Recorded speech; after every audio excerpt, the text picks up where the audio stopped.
Hello, friends, and thanks for tuning in to Taste Radio, the #1 podcast for anyone building a business in food or beverage. I'm Ray Latif, the editor and producer of Taste Radio, and I'm with my co-hosts for this episode, John Craven, Jackie Bruglera, and Mike Schneider. This episode features interviews with leaders from two fast-growing UK-based CPG companies.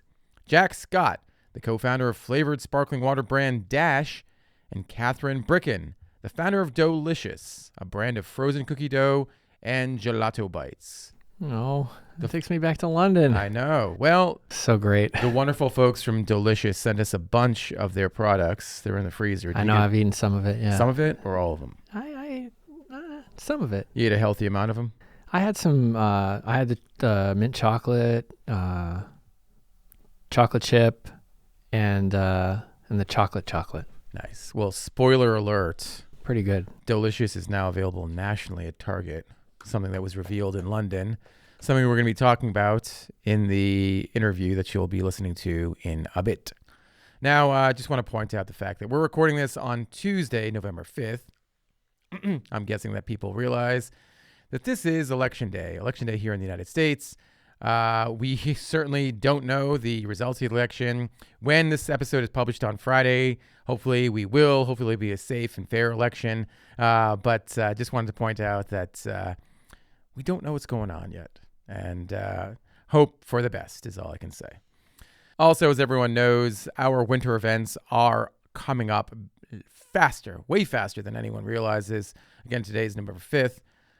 Our Nosh Live event starts in 1 month. December 5th and 6th in Marina del Rey.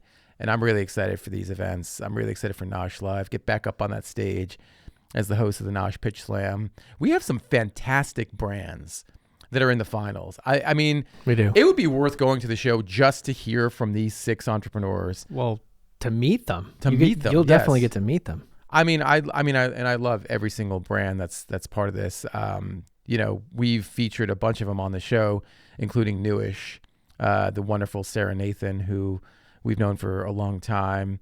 Obviously, we've got Doosra, we've got Chutney Punch, we've got Brune Kitchen, who two wonderful founders. I mean, we've got Mochi Love. And Harkin Sweets. I mean, oh my gosh. I am so glad that I don't have to be a judge for that pitch slam. Well, Mike, you're not going to be a judge, but we're going to be announcing the judges pretty soon. So stay tuned for that, folks. I am going to be a judge of the New Beverage Showdown, though. Mm-hmm. You are? Yeah. I picked the judges, so he installed himself. Pick me, Ray. Pick me. He has control. Yes. The pen of judgment, Ray. Come on. The pen of judgment, indeed. We're also going to be revealing Nosh's Best of 2024 at the event. Very exciting stuff. Nosh and BevNET are announcing Best of Awards. So hopefully one of your brands or favorite founders or favorite package designs will be recognized as part of those awards. But you got to be there to find out. I guess you could watch it on live stream too, but it's not the same thing, right? Yeah, you got to go. Yeah. Just go. You got to go. Just do it. I mean, that's where you're going to be networking. We have one-to-one meetings with retailers. You know, if you're just watching the live stream, you're not going to be sitting down with retailers. Yeah, I mean, people love the live stream, but I don't know how many people after they're watching the live stream are like, oh man, I wish I were there. I should have gone. The live stream is fantastic. That's the beauty of the live stream, is it happens. No, it's really well produced. No, it's beautiful. Like our AV team does an incredible job. But they're like, how do I get, past the screen and into the ballroom with everybody else, The biggest thing people say is, regardless of the size of your business, you jumpstart your network and you solve problems at the event. I mean, you see business deals just happening. They grab a person here, grab a person there, get an investor, get a supplier, and then a deal happens. It's crazy the things that happen at our events. And in-person events are always a good, recharge for you. Get out from behind your computer screen or the daily grind, just get talking to people, get some new perspective. I think that's always, the best part of putting on and going to live events is seeing that happen. I feel like there's, you never talk to someone who's like, man, I just wish I stayed home at my desk and scrolled some LinkedIn or TikTok or whatever, these things are always great. Sometimes it's, the outcome and the benefits might not be the things that you thought about going in. But again, that's the fun of getting out there in person and, The sponsors of the events are there. They're ready to answer the hardest questions, the ones that are keeping you up at night. If they don't know the answer, they know someone who does. So you're always going to get your questions answered. And we also have some really great technical content. So if you're stuck with your product for whatever reason, or you're just trying to get some information to take it to the next level, or even, trying to produce a new SKU, whatever it is you're trying to do, we've got some really great technical presentations set up for you too. Can I say one thing about the sponsors? That these aren't just sponsors. These are world-class service providers and folks in the industry who have been doing the thing for decades. They know what they're doing. They understand their businesses. They'll understand your business and what you need. Yeah, they've seen a few more rodeos than you have. I just got an email yesterday from someone who was asking me, do you know any co-packers? Of course I know a co-packer, but you can meet a handful of co-packers, a bunch of co-packers at BevNet Live. You can meet a bunch of flavor companies, a bunch of package design companies, label design companies at Nosh Live and BevNet Live. These are people where you can have a conversation, get their business cards, have a conversation afterwards, and make a decision on your own. Who's going to be the best fit for me? And a smart decision maker is always looking toward the future too. So you might say, I don't need money right now. I don't need a partner right now. But if you're not looking at the future, you're looking for looking ahead to that next round of fundraising, or you're looking at, I'm planning some massive scale this year, producing a new SKU. I might need additional capacity. Planning for the future is something that you can do at the show too. So it's not just for new brands to come in and try to figure out how to get their product onto shelf or how to figure out who their partners are. Any size brand gets a lot of value by coming to our events.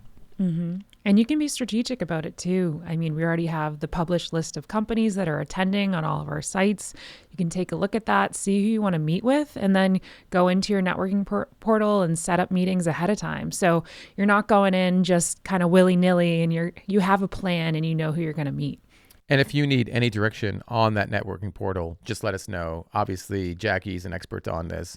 If you asked me, I'd probably be like, here's Jackie's email. But you know what? One of us will be able to help you figure that out. And that's such a good point, because you're going to go in there and you'll be like, I don't know who to talk to. I don't know who to meet. If you have a plan, it's pretty easy to have a plan. You can have a lot of meetings and make your experience really efficient and plan it out the way you want to plan it out. Last thing I want to say about this is, everyone's always very, very busy at these shows, but it's always great to see, folks like John and Mike talking to attendees, making themselves available to anyone who wants to talk to them for a 5-minute conversation or what have you. They're never like, oh, I'm sorry, I can't talk to you. I'm going to walk away. They're like, give me a sec, I'll come back. Or yes, let's talk for a second. And it's really valuable. I know people, often want to talk to the team at BevNet and Nosh, and we're accessible. We're available. We'll do what we can to have that short conversation with you. And of course, have a follow-up conversation after the show. But I don't know if we've beaten a dead horse here, but you got to come. You got to come to the events. They're fantastic. They're fun. They're exciting. And good way to end the year, I would definitely say that. Or and basically look at how you're kicking off the next one too. So. Either you had an awesome year and this will help you do it again, or you didn't and this will help set you straight. For sure. I typically take like a nootropic before these banter sessions, and I didn't do it this time. And I wanted to, because the fine folks from Apothecary, which is spelled Apothekary, which is described as a leading consumer health and wellness brand dedicated to harnessing the power of plant medicine to make everyday healing second nature. They recently partnered with Sprouts. They're now National Sprouts. The products, that is, these are tinctures that come in 2 fluid ounce what do you call these? Droppers? Sure. Yeah, call it a dropper. Yeah. There's 6 varieties. And the one I wanted to try was their Mindcraft variety, which is for longevity and brain support. Mindcraft? Mindcraft, They're not going to get sued for that or anything. No. I'm going to get launched into space after I drink this. So I can't really read. That's the only thing here, but it has... Ray, are you sure this one's not for you? This one's called Your Wildest Greens. I think instead of Your Wildest No, I had Greens. the gut health one, but I'm going to try this right now. Basically... These have great names. Never been bitter. Do you just drop them into your mouth, or do you drop them into water? That's a good question, Jackie. I think you can you can be pretty versatile with these. So I Wine think down, Yeah. rose tinted glasses. so. The wind down, you can drop it into some water or seltzer, and I think it can be a alternative to, an alcoholic. It says it's for beverage. relaxation support, and rose tinted glasses is mood support. Right. So, oh God, this could be a problem. Oh boy. Yeah, I'm right, so curious this is how it tastes. From like my experience taking tinctures, they can be very bitter and not very. Well, this one's never been bitter. It's for digestive support. So the Mindcraft one does have a healthy amount of blueberry in it here. Oh, yum. I got to be very careful here because I don't want to Let's drop see it it, Ray. on my. Oh, hold on. I'm gonna get this. No, don't do This that. is getting weird. Don't want to drop it on my laptop or my. All right, you promised. Freshly. You promised the listeners. Oh God. Okay, here we go, folks. Here we go. Here he's going in. Down the gullet. Oh, pro move. I feel so much smarter. Yeah, Yeah, you're instant. wicked smart I'm guy. wicked smart. You're wicked smart now. Okay, you can stop filming. Also, just FYI, the video game is called Mindcraft. So I know. Mindcraft probably won't get you sued. Just to put a little positive on that for your dark commentary. We'll see. But anyway, Just so you know. just so you know, Well, thanks to the folks in Apothecary. These are great products. I'm excited to try all of them. And, well, if it does turn out that this is one of my smarter episodes, which clearly know it's why. not. Yeah, you'll know why. We'll have a control the beginning of the episode and the end. The beginning clearly not when you're. We haven't done one of our buy or sell episodes in a while. I figured, this would be a good time to do it because it's fun, it's exciting. Everyone's going to get their take, their say on a particular trend, product, idea. And the first buy or sell I want to start with has to do with a product I saw upstairs. And it was a product that looked like a can Oh God. of Spam. right here. Now, this looks like Spam. It's packaged in the same tin. The picture on the front looks like Spam, but it's not. It's from a brand called Unmeat. It's a meat-free luncheon-style meat, or described as a luncheon-style meat. Mm-hmm. Now, Unmeat makes a number of products. They have another one that I have here, which is their chicken and Alfredo sauce. Chicken's being spelled CHICK''N. This looks somewhat appetizing as well. But the Spam. Do you have the bag of tuna that's like called I have it. tuna flakes? No, I don't. I got it right Jackie's here. got it. Oh, gosh. Okay. Jackie, you got to try that. Are you going to open it on the show? No. Hold on now. We got to do this by ourselves. I want to ask you guys. Okay. The world needs a plant-based Spam. Buy or sell, Mike? I mean, I'm going to buy if it tastes like Spam because Spam is one of the most delicious treats you can have. Is it And really? I think vegans should be able to have Spam too. Okay. Yeah, I love Spam so much. Really? You don't? I don't think I've ever had Spam. Have you ever had a musubi? Have you ever had? It's like Yeah, I know what you're talking about. Okay. I mean, that is You've probably had Spam, whether you next level know shit it or right not there. somewhere. No. John, does the world needs a plant-based Spam? Buy or sell? Ray, as always, I'm going to answer your question by just disregarding it and talking about something a little different. But Been going on since the first time I ever He always hosted a refuses New to answer Beverage I- Showdown. questions. Everyone Such a deflects my politician. questions. Yes. I mean, I think, look, I haven't tried this product. I'm not really sure that I want to try this product. So then that's a sell. And it's not because of what the product is. It's because of the package design. Oh, Yeah, like, it's pretty I'm beat. sorry. This It's is pretty like, beat. like look at a product like Heyday Canning Company, okay? Like you sell things like tomato soup in a can, which is not exactly on the surface sexy, but they've done a phenomenal job of making the package look like something where you're like, wow, that whatever's in that can I is want it, probably legit. And this is like the literal opposite. Like, I'm sorry, but this is not good package design. It's visually like kind of unappealing. It looks almost like a wireframe. No, but I mean, it's also, it's like, the old, like, don't go to restaurants that have pictures of the food outside. This is kind of like the same. It's kind of like the same thing. This is like, That's what it is. like everything is just, it's just rough. The food styling on there, not appealing. You don't like the plant-based Spam next to the plant-based scrambled eggs? No, I mean, it's just, I don't know. I mean, this I'm is sorry. this is what And Well, does I this mean- say The tuna sandwich on the- CPG on it? It does says say CPG. CPG. on it. What is up Why with that? does Like, it we say know that? this is a CPG product. It says CPG above Unmeat. Do It's they kinda have a weird. pharmaceutical grade one or something? But anyway, I don't Is know. it a I'm product sorry. of the This is- Donghua Jinlong company? This I'm not trying to be an extreme hater, but this feels like a massively missed opportunity to take something that, as Mike said, there probably are people who would try this. A lot of people like Spam. Some people don't want to eat meat. It's kind of a highly processed food to begin with, so it could translate, but just make the package better. I'm gonna try it in spite of all of those things, which I already did with the tuna flakes. You can you can check it out on my TikTok, Nice. which I don't put a lot of TikToks up, but yeah. Well, let me ask this then before we get to Jackie. If Spam came out with a plant-based variety, would you be tempted to eat that? I think generally speaking, you would look at that and your mind would sort of attach to the Spam brand as though the Spam company who makes Spam is trying to make something that they feel is up to the standard of their core product. So yes, So the world and that would- is precisely my point of the Okay. difference of just branding. It could literally be the same product and that would be more appealing. Okay, well, let's ask someone who doesn't eat meat. Jackie, I assume Spam might have been part of your childhood at some point, and I don't know if you liked it or not. But as someone who doesn't eat meat, would you be tempted to try a plant-based Spam? And more specifically, does the world need a plant-based Spam? Someone who doesn't eat meat in the Not- USA. I take that back. Take that back. Yeah. She'd probably eat Spam in Hawaii. 'cause I got. it's- Yes. I would got to do phrase this as a buy or sell. Buy or sell. The world needs a plant-based Spam. that. I would buy it. Okay. I think there needs to be a plant-based alternative for anything that's loved.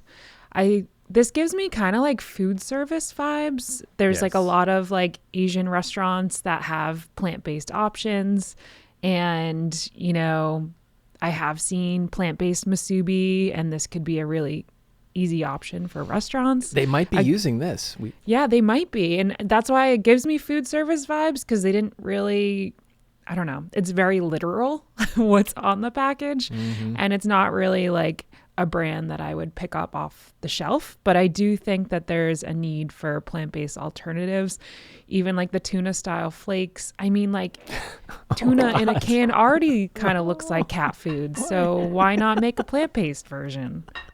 That's what it looks like when you pour it out.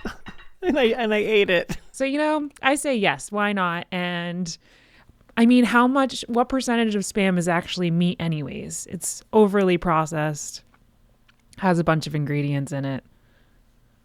Okay.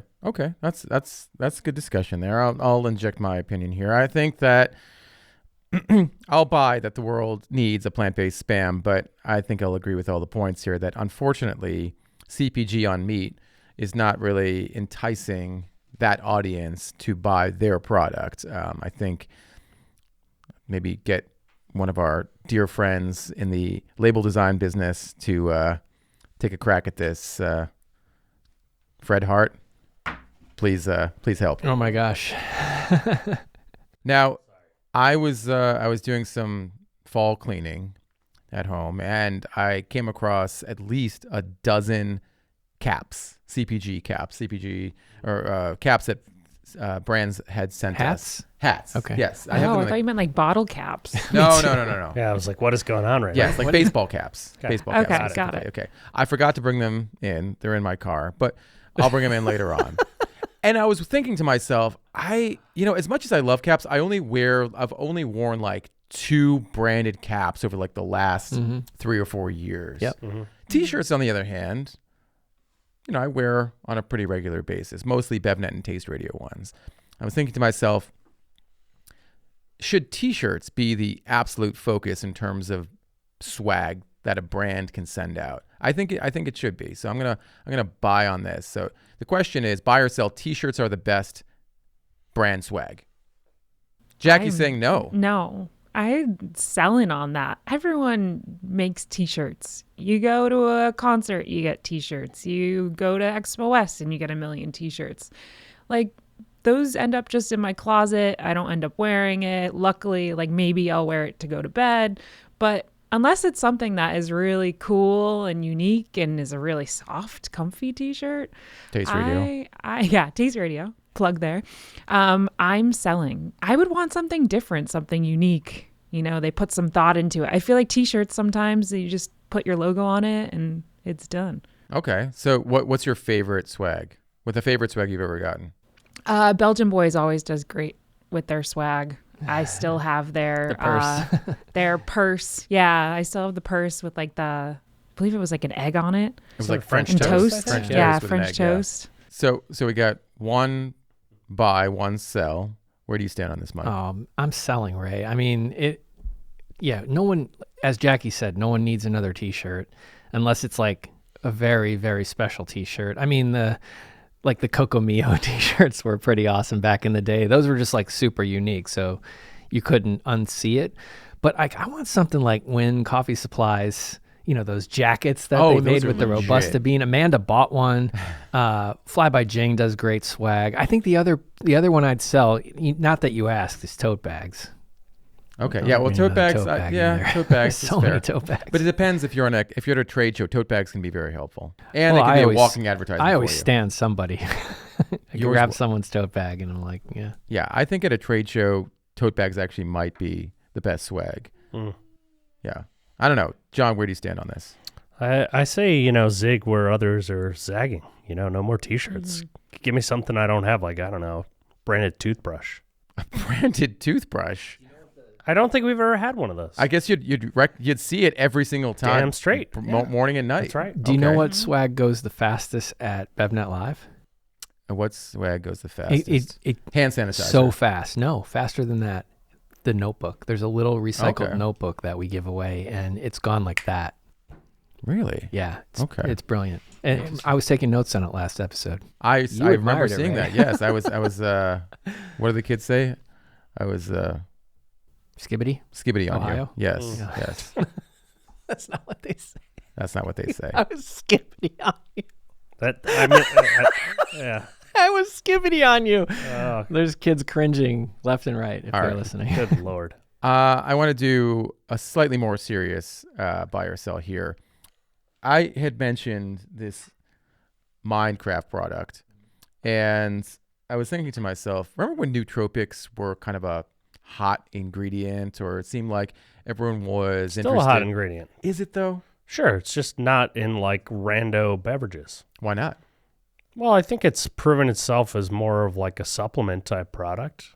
So I think there are like powdered products, there are capsule products. I think that's kind of where it's ended up. Okay, well here's a question I want to ask, because this seems to happen every 2 or 3 years. Buy or sell, nootropics, particularly in beverages, will have a resurgence in 2025. I buy. We saw in London that people seem to care an awful lot about which nootropics they're getting or which mushrooms they're getting and the actual impact of it. And I think what we've done here is like, here's a cocktail of nootropics and adaptogens and make it pretty impossible to understand exactly what you're getting. I think what we'll see is more of a focus on specific nootropics or specific adaptogens. Okay. Not that you asked about adaptogens, but we put them together right now. You think nootropics, adaptogens, same thing. Not the same thing, but you know, you'll see like cocktails of them go together, and then Right. who knows what's happening. Like I like a control. I like to know what I'm putting in my body and what it's supposed to do for me. And when you put too many of those in at once, you can't tell. So you like single functionality in your beverages, not multifunctional. At least if I'm trying something new, I want to know what that one thing is supposed to do for me. And if there's too many things in there, it's just kind of difficult to know. And as a consumer, the U.S. mainstream consumer is easily confused. So they just, they'll push away something like that. You're looking for, the more things you put into your product, the more niche you end up being. Ooh, I like that. We should put that on a piece of paper or something. Okay, yeah. Put that in your notebook, your wonky Write that down. notebook. Writing it Yes, down. write it down. Writing it down in my notes. Jackie is someone who loves functionality in her everyday beverages and foods. Do you see a resurgence for nootropics in beverages in particular? Yes, I am buying on this.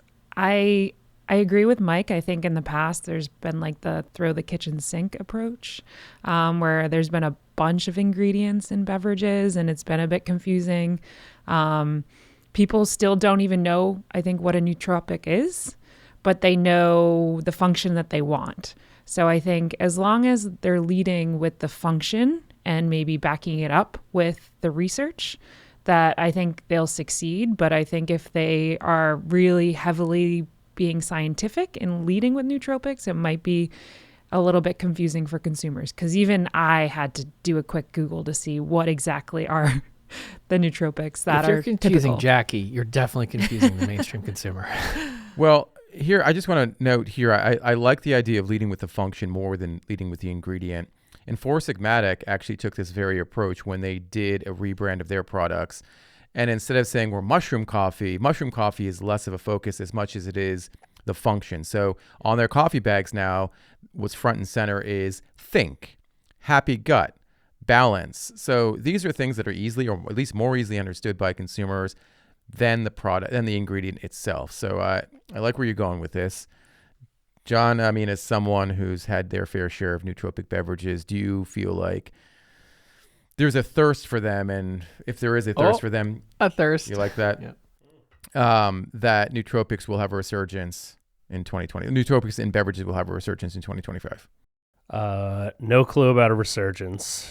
But I do think that brands that try to put nootropics or other functional ingredients in their products, need to make sure that there's actually some efficacious amount of it in there. And I think also need to probably, make sure they do a good job of telling the consumer, how long it's going to take before you feel this, the effect, because I think very few of them are immediately effective, and some of them I think are require you to consume it for some longish period of time at a dose higher than what's in said product. So, I think long-winded way of saying, if you're going to do this and market it and get consumers excited about whatever the benefit of the ingredient is, make sure you actually deliver,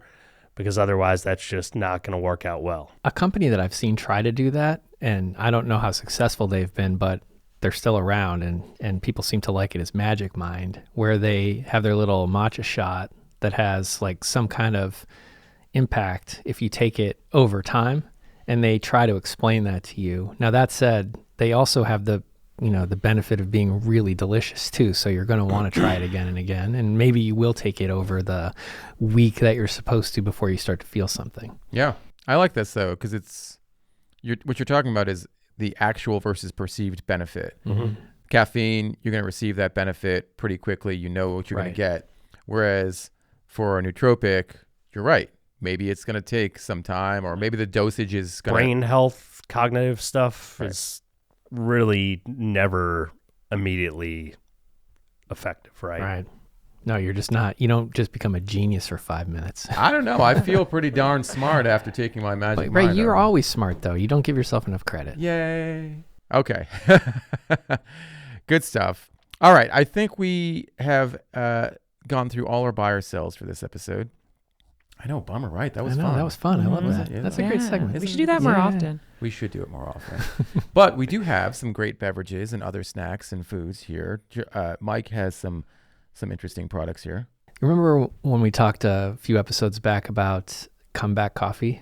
It's a brand that was... I think I was out of town on that one. Oh, okay. Yeah, I don't remember that. I would have remembered Comeback Coffee. Well, Comeback Coffee is a coffee brand. They have an RTD, and they also sent beans. And there was just delicious Costa Rican blend that they sent to us. And I had a conversation with either Amy or Hayes McPherson. It's hard to tell sometimes when you're DMing with the brand itself, which founder you're talking to, if you're even talking to a founder. But anyway, this is a brand out of Memphis, Tennessee. Okay. They sent us these beans, and they gave me, they sent Costa Rican beans and they sent Colombian. And I just happened to open the Costa Rica first because I, been to Costa Rica, always loved Costa Rican coffee. And they gave me a little bit of a warning that the Columbia beans are different. Okay. So we opened them, and the smell has permeated the entire office. It's like cutting up a durian. Like, Oh, wow. have you ever cut up a durian? You know? Well, Yeah. And everyone's just- like, when they walk in, everyone's like, what is that smell? Jeff asked me, were you cooking something this morning? Someone walked in and said, did somebody have some weed? and just for context, for those who don't know, durian is considered the stinkiest fruit in the world. It's a very polarizing flavor. You either love it or you hate it. And when you cut one open, you'll clear the room. So this stuff has that quality to the point where I open all the windows in the office. They told me it was going to be dank, and they told me it was going to be funky, and I made a shot with it, and it definitely pays off. So, yeah, that's some pretty interesting product. If you get your hands on some, if you want something very, very different than most of the coffees that you're having, get your hands on this comeback Colombian coffee. It's insanely insane. There you go. All right. John ran out and got some products. Good call.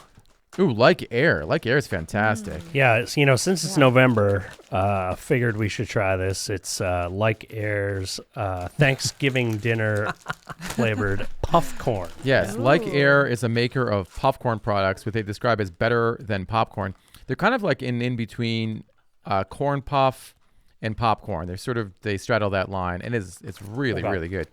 Yeah, this is a Thanksgiving super dinner tasty. flavored variety. Wow. Does it taste like turkey or cranberry sauce, or what's the flavors? A little bit of stuffing, It tastes like gravy. kind of like mashed potatoes, salty mashed potatoes. I always wonder how they come up with these flavors. They just like put everything in a blender from a Probably. Thanksgiving dinner, and Yeah. You don't see too many of these types of flavors. Jones Soda makes a turkey flavored soda They every sure do. year. But I haven't seen many Thanksgiving dinner flavored products. So talk about innovative. There you go. I like that. I have to say, this is, most of the Thanksgiving dinner or any of these kind of, I guess, PR stunts, usually I don't love, but this one's so good. Yeah, I mean, it translates pretty well to like Yeah. a salty snack. I Uh-huh. think this is and the texture of it is almost like stuffing. Really? It is. Yeah. Wow. Yeah, you should try it, Ray. I'm going to as soon as I send it to Got us. you your own bag. You don't. Yeah. You know me. Did I miss this when it came out? Because Once Upon a Coconut generously sends us product from time to time, and I never noticed unless either it goes really fast or it's new. But we got chocolate coconut water. Outstanding. I have always been a fan of chocolate flavored coconut water. And when I first started at BevNet, one of the favorite products in the office was Zico's chocolate. Yeah. Remember that? I think they were the first to do it that I can recall. This and is that really was good. and that was I think it was even before we did brand of the year. We had just had a product of the year category, and that was the product of the year. It was tasty. It was very, very good. And then people started to think, oh, I don't need this much sugar. I don't need this many calories.